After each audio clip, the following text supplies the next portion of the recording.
Donc passons maintenant aux questions techniques que peut vous poser un jury lors de l'examen. Alors pour se remettre dans le contexte, en fait, tout au long de votre parcours de formation, vous allez aborder des contenus techniques qui vous permettront en fait de répondre à ce type de questions.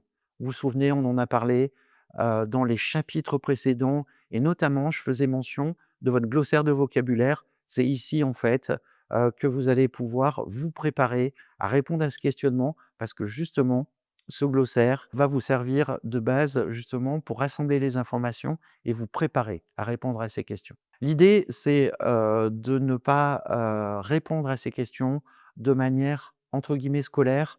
L'idée, c'est d'adapter vos réponses dans le contexte de votre expérience d'entreprise, en alternance, en stage ou autre expérience qui sont en lien avec ce type de questions et donc à ce type de compétences. Il est important devant un jury de pouvoir illustrer en fait ses propos en répondant à la question, de dire par exemple: «Eh bien, dans l'exercice de mon métier, je procédais comme ça, comme ça, comme ça».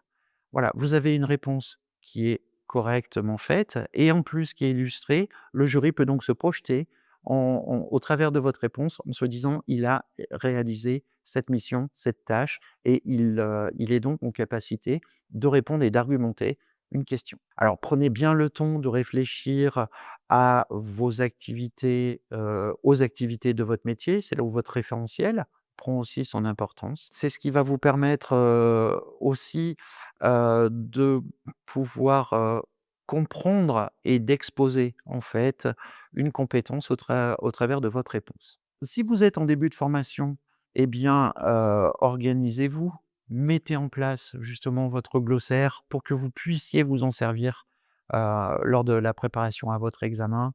Si vous êtes en fin de parcours et que l'examen approche, prenez justement ces notes, ces glossaires. Munissez-vous aussi de votre référentiel. C'est ce qui va vous permettre justement de vous préparer et de synthétiser en fait vos réponses pour qu'elles soient professionnelles. Si vous scrollez, sur cette page, eh bien je vous propose un certain nombre, de questions types qui sont par bloc de compétences, bref, en tout cas qui reflètent de manière générale toutes les questions types qui peuvent être posées, par un jury. Je vous laisse, ben, travailler, préparer votre glossaire ou, et bien rassembler toutes vos notes, commencer à travailler là-dessus et on se retrouve au chapitre suivant, qui va être des propositions de réponses, en tout cas à ces questions techniques.